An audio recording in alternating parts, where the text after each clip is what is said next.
Oh, that's a nice candy, man. Hold on. Yeah, I love It's Alive. Go and get to see the bottom shelf. Oh, dude, I remember seeing you got the craft right next to the faculty next to Scream. Oh, you're doing everything right. Yeah. Oh, this is well organized.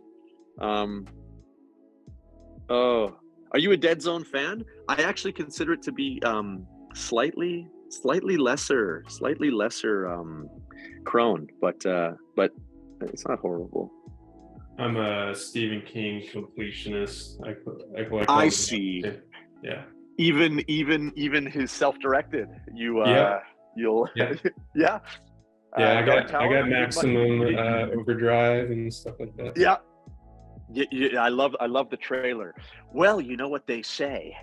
If you want something done right, you've got to do it yourself. Exactly. You, yeah, you know what I'm talking about? Yeah, yeah. Yeah. Oh yeah, dude, I love it. I love it. I'm a big King head, obviously, and so is my girlfriend. Like huge. And his book on writing is one of those Yeah. seminal influences on me. Like had a major influence. And in early drafts of the film, I had Doug as way more of a Stephen King guy. So much so that the first, like, I think he was in the movie, like he's much more into sci-fi and like he's more of a Carpenter kind of sci-fi character. And those are his influence. But originally, it was like I think he was reading Cujo, and he was always talking about like 80s King, and he was very down on The Shining. Like this was the early draft of the script. So you might have liked that better. But then I abandoned all of the King influence and went for like a much more like broad sci-fi comedy type guy when I was trying to connect like the video phones and Blade Runner in 2001 with what they were building, and I was like, this is fitting much better. And it was a lot easier for me to make a legal case than for using They Live, because I couldn't get the rights to any of those. So both the Spielberg and the Carpenter, like I couldn't afford to pay the license fees, so I needed to make an artistic case for using them. And so I transformed Doug's character into a slightly broader, less of a like young goth kind of guy, which is what he was before, into more of a wannabe wrestler, bodybuilder, like hacker type, which is another character I love. Like, but one day I'll make my horror fan movie. Yeah. Hopefully it's like on par with Sleepwalkers, which is probably one of my favorite ridiculous ones. I was going to say, yeah. It's ridiculous. Yeah. Okay.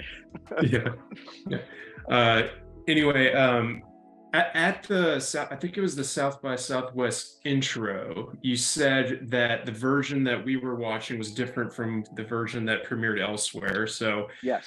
I can't help but this was something I asked the guys yesterday, Jay and Glenn, about, which is that really good line about perfection and good enough, and just kind of gets your mind running. Real me.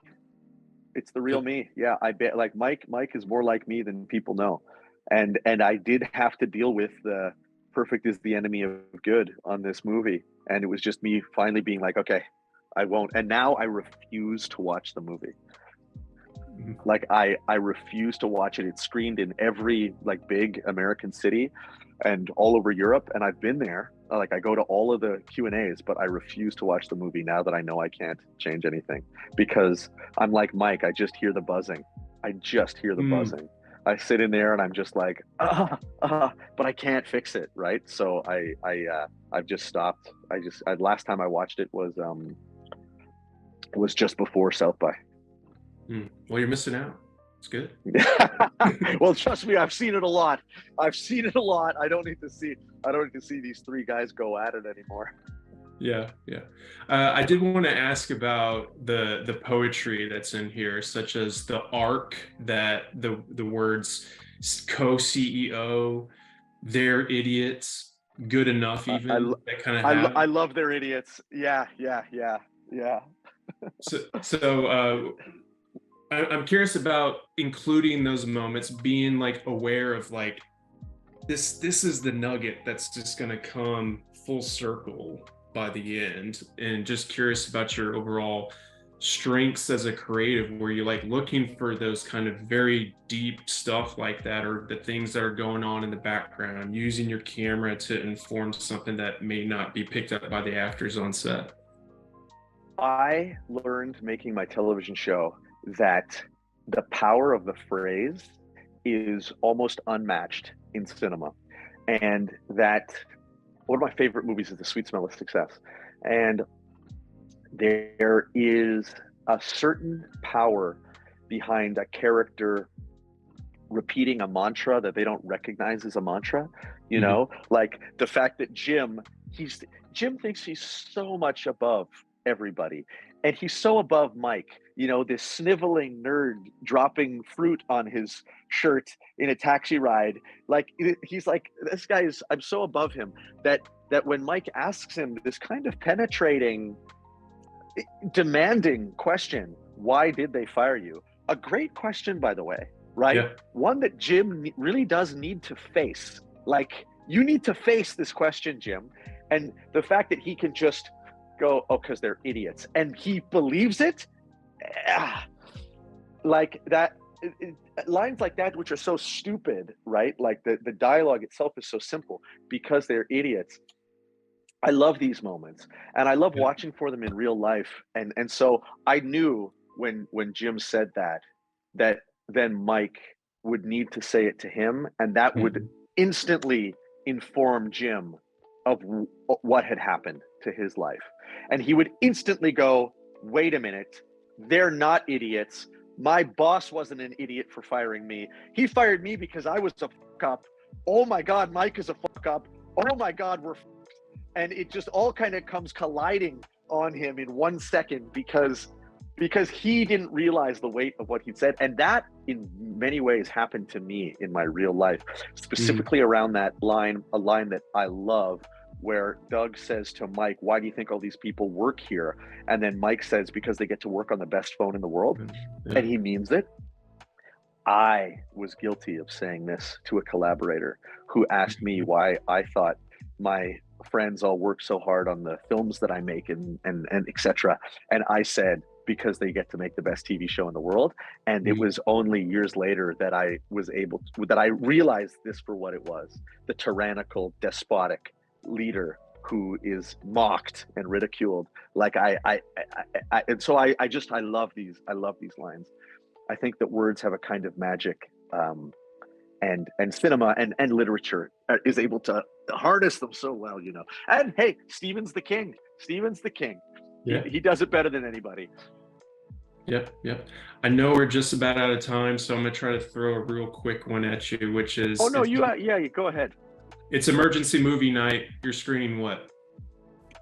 Who's it for? Because that's the real question when you're talking about Mm, movie night. If you think about Doug, he is not screening movies for himself. You know, he reads the room and he goes, "This is a Ninja Turtle night. Ah, we just stayed up all night finishing BlackBerry Messenger. This is They Live." Like, so if you tell me who what, it is and what about it's what it's just for, you? What is it's just you? do you want to know the deep dark secret about just me? Yeah, give I me don't watch the movies green alone. room answer. I never watch movies by myself.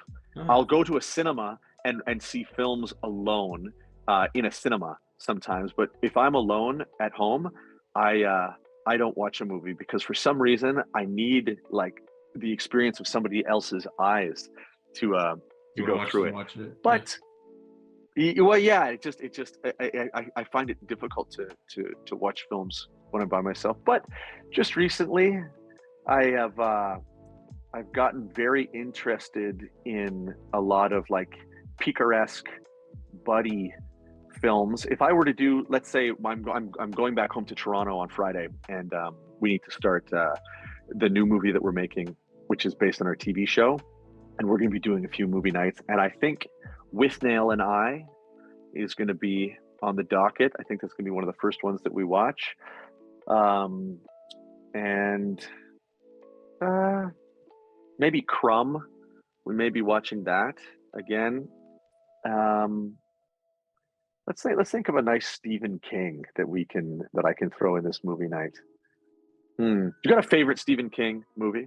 Like an absolute favorite? Pet Cemetery, uh, the original. I really like that one just because I relate it to the book experience of reading his descriptions and just kind of going into that language. So probably that one. And just because I have a kid that's around the same age and I just get kind of Oh, well, terrified. yeah, that'll do it. Yeah, that'll do it. If I'm being totally honest, it's Shawshank Redemption.